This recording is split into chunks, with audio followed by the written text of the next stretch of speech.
नमस्कार मंडळी, सर्वांना श्री स्वामी समर्थ।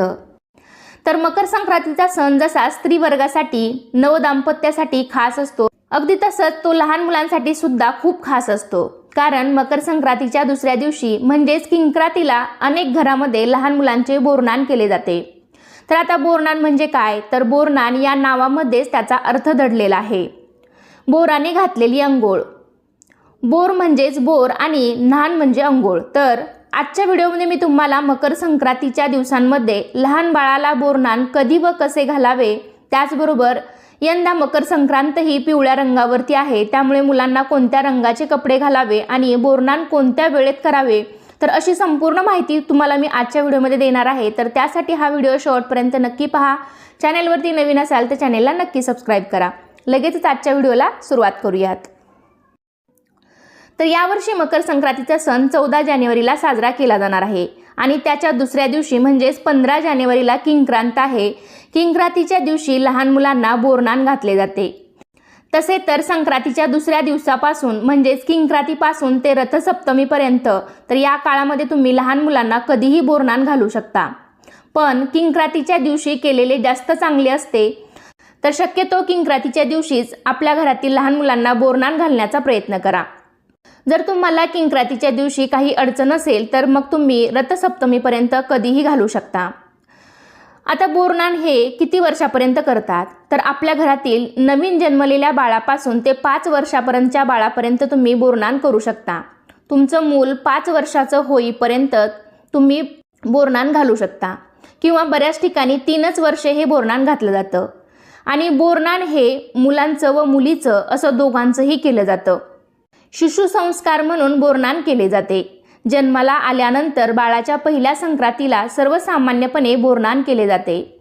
लहान मुलांना बदलत्या ऋतूची बाधा होऊ नये म्हणून या काळात उपलब्ध असलेली फळं जसं की बोरं, ऊसाचे तुकडे, गाजर, भुईमुगाच्या शेंगा, कच्चा हरभरा ज्याला आपण घाटे म्हणतो, तिळगुळ, रंगीबेरंगी गोळ्या, चॉकलेट, बिस्किट अशा सर्व गोष्टी लहान मुलांच्या डोक्यावरून टाकल्या जातात। म्हणजे या सर्वांनी बाळाला अंघोळ घातली जाते। मूल जन्माला आल्यानंतर येणाऱ्या पहिल्या संक्रांतीला लहान मुलांना बोरनान घातलं जातं। लहान मुलांच्या उत्तम आरोग्यासाठी बोरनान घालण्याची परंपरा अगदी पूर्वीपासून चालत आलेली आहे। भारतीय संस्कृतीमध्ये सणवारासोबतच बदलत्या ऋतुचक्राचे आपल्या आरोग्यावर चुकीचे परिणाम होऊ नयेत म्हणून ही काळजी घेतली जाते। बोरनान मागे सुद्धा हाच विचार आहे, म्हणजेच संक्रांतीनंतर वातावरणामध्ये हळूहळू बदल होत जातो। लहान मुलांना उत्तम आरोग्य लाभावे म्हणून बोरनान घालण्याची पारंपरिक पद्धत आहे। ही जरी पारंपरिक पद्धत असली तरीही शास्त्रानुसार संक्रांतीनंतर ऋतूमध्ये बदल होताना जाणवतो। तर त्या बदलाची बाळाच्या शरीराला सवय नसते, त्यामुळे अशा ऋतूची बाधा होऊ नये म्हणून मुलांना बोरनान घातले जाते। यावेळी ऊसाचे तुकडे, भुईमुगाच्या शेंगा, बोरं, हरभऱ्याचे घाटे, पेरूचे तुकडे अशा फळांचा उपयोग करून मुलांच्या डोक्यावरून टाकले जातात। यावेळी इतर लहान मुलांना सुद्धा बोलवलं जातं। आपण असंच नुसती जर फळं मुलांना खायला दिली तर मुलं खात नाहीत, पण अशा खेळातून या फळांचा आस्वाद मुलं घेतात। त्यांना ती फळं खाण्याची सवय लावणेही सोपं जातं। तसंच पालकांना आपल्या बाळाच्या आरोग्यासाठी काय योग्य आहे काय अयोग्य आहे हे या निमित्ताने सुद्धा कळते। त्यामुळे मुलांनी ही फळे खाल्ल्यामुळे बदलत्या वातावरणात शरीर सुदृढ राहण्यास बाळाला बळ मिळते असे सांगण्यात येते। बोरनान हे शक्यतो दुपारनंतर घालतात, म्हणजेच 4-5 किंवा 6-7 सायंकाळच्या दरम्यान हे बोरनान घातलं जातं। म्हणजे साधारणतः 4 ते संध्याकाळी 6-7 वाजेपर्यंत तुम्ही हे बोरनान घालू शकता। तसं तर बोरनान घालण्यासाठी कोणताही विशेष असा दिवस किंवा कोणत्याही शुभ मुहूर्ताची गरज नसते। बोरनान हे सुद्धा महिलांच्या हळदी कुंकवाच्या कार्यक्रमाप्रमाणेच संक्रांत ते रथसप्तमी या काळात केव्हाही केले जाऊ शकते। ज्या दिवशी आपल्या बाळाला बोरनान घालायचे आहे तर त्या दिवशी सायंकाळी आपलं अंगण स्वच्छ करावं, दारात छानशी रांगोळी काढावी, आजूबाजूच्या सर्व छोट्या मुलांना बोलवावं, त्याचबरोबर काही स्त्रियांनाही तुम्ही बोलवू शकता। 5-7 औक्षण करण्यासाठी सुवासिनी स्त्रियांना बोलवू शकता। घरामध्ये एखादी चटई वगैरे टाकून त्यावरती एखादा पाट ठेवायचा आहे आणि त्यावरती उत्सव मूर्तीला बसवायचं आहे। म्हणजेच ज्या बाळाला बोरनान घालायचं आहे तर त्या बाळाला त्या पाटावरती बसवायचं। पण त्यापूर्वी बाळाला तुम्ही काळ्या रंगाचे कपडे घालायचे आहेत, मुलांना काळ्या रंगाचे झबले किंवा सदरा घातला जातो, तर मुलींना काळ्या रंगाचे खणाचे परकर, पोलके किंवा फ्रॉक घातला जातो.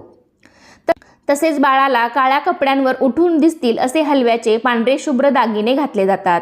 मुलांना बासरी, मुकुट, हार, तर मुलींना माळ, पैंजण, वाकी, बांगड्या इत्यादी हलव्याचे दागिने केले जातात. तर या शृंगारामुळे बालमूर्ती अधिकच खुलून दिसते. बाळाला आपल्याला पाटावरती किंवा चौरंगावरती बसवायचं आहे, पण तुमचं बाळ अधिकच लहान असेल, म्हणजेच अगदी 4-5 महिन्याचं असेल, व्यवस्थित त्याला बसता येत नसेल, तर त्याला घरातील कुणीही एका व्यक्तीने मांडीवर घेऊन बसू शकता.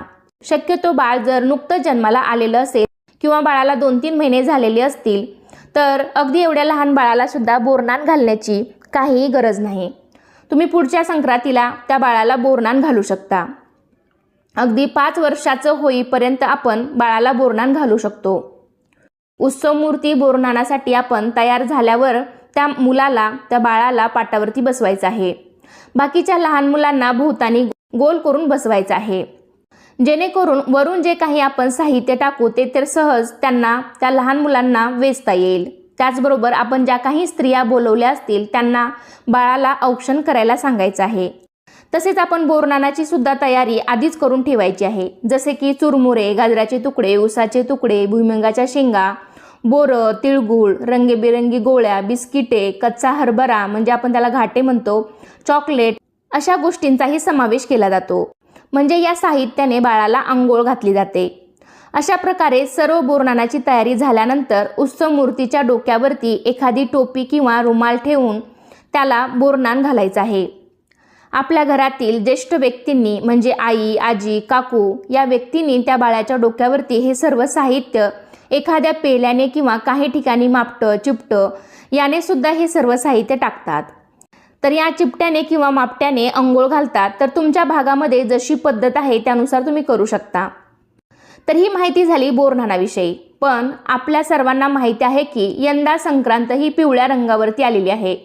त्यामुळे बरेच जण विचारतील की यावर्षी आपण बाळाला बोरनान घालताना कोणत्या रंगाचे कपडे घालावे. तर आपल्या रूढी परंपरेनुसार सांगायचं झालं तर आपण संक्रांतीच्या दिवशी हे सर्व गोष्टी पाळतो. म्हणजे संक्रांती देवीने ज्या रंगाचे वस्त्र परिधान केलेलं असतं तर त्या रंगाचं वस्त्र आपण संक्रांती दिवशी घालत नाहीत. तर यावर्षी संक्रांती देवीने पिवळ्या रंगाचे वस्त्र घातलेले आहे, त्यामुळे आपण पिवळ्या रंगाचे वस्त्र सोडून इतर कोणत्याही रंगाचे वस्त्र आपण घालू शकतो. शक्यतो बोरनानाच्या दिवशी किंवा संक्रांतीच्या दिवशी काळ्या रंगाचं वस्त्र घालण्याला जास्त प्राधान्य दिलं जातं, कारण इतर रंगापेक्षा काळ्या रंगामध्ये उष्णता शोषून घेण्याचे प्रमाण हे जास्त असते आणि मकर संक्रांत हा सण हिवाळ्यामध्ये येतो. त्यामुळे मकर संक्रांतीला काळ्या रंगाचे कपडे आवर्जून घालावे असा सल्ला दिला जातो.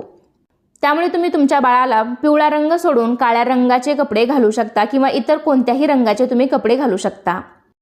तर अशा प्रकारे बाळाला बोरनान घातल्यानंतर आलेल्या स्त्रियांना सुद्धा आपण हळदी कुंकू लावून त्यांचाही सन्मान करायचा आहे. त्यांना हळदी कुंकू लावून तिळगुळ देऊन नमस्कार करायचा आहे. त्यांना वाण द्यायचं आहे. बाळाला ज्या पदार्थांनी अंघोळ घातली जाते तर आलेल्या सर्व लहान मुलांना ती सर्व पदार्थ वेचायला सांगायचे आहेत. ते सर्व पदार्थ त्यांना घरी घेऊन जायला सांगायचे आहेत किंवा त्यांना ती खायला सांगायची आहेत, कारण बोरनानाच्या माध्यमातून ती सर्व फळं त्या लहान मुलांच्या पोटात जावीत हा त्यामागचा खरा हेतू असतो. कारण या ऋतूत येणारी फळं खाण्याची सवय बाळांना लावण्याचा हा एक अनोखा प्रयत्न आहे. मुलं एकमेकांच्या नादाने हे सर्व वेचून खातात. तसेच बोरनान करण्यामागे एक छोटीशी कथा सुद्धा आहे. तर एक करी नावाचा राक्षस होता. त्या करी राक्षसाची वाईट दृष्टी, वाईट विचार मुलांवर पडू नये त्यासाठी सर्वात आधी बोरनान हे श्रीकृष्णावरती केले गेले. त्यानंतर ही प्रथा पडली आणि तेव्हापासून लहान मुलांचे बोरनान केले जाते असं सांगितलं जातं. अशा प्रकारे आजच्या व्हिडिओमध्ये मी तुम्हाला बोरनानाविषयी बरीच माहिती देण्याचा प्रयत्न केला आहे. तर कसा वाटला तुम्हाला आजचा व्हिडिओ नक्कीच कमेंटद्वारे सांगा. व्हिडिओ आवडला असेल तर व्हिडिओला लाईक करा. अजूनही काही तुमच्या शंका असतील तर कमेंटद्वारे नक्की विचारू शकता. आणि असे छान छान माहितीपूर्ण व्हिडिओ पाहण्यासाठी आजच आपल्या चॅनलला सुद्धा नक्की सबस्क्राईब करा. चला तर मग पुन्हा भेटूया अशाच एका छानशा आणि माहितीपूर्ण व्हिडिओमध्ये. तोपर्यंत धन्यवाद. सर्वांना श्री स्वामी समर्थ.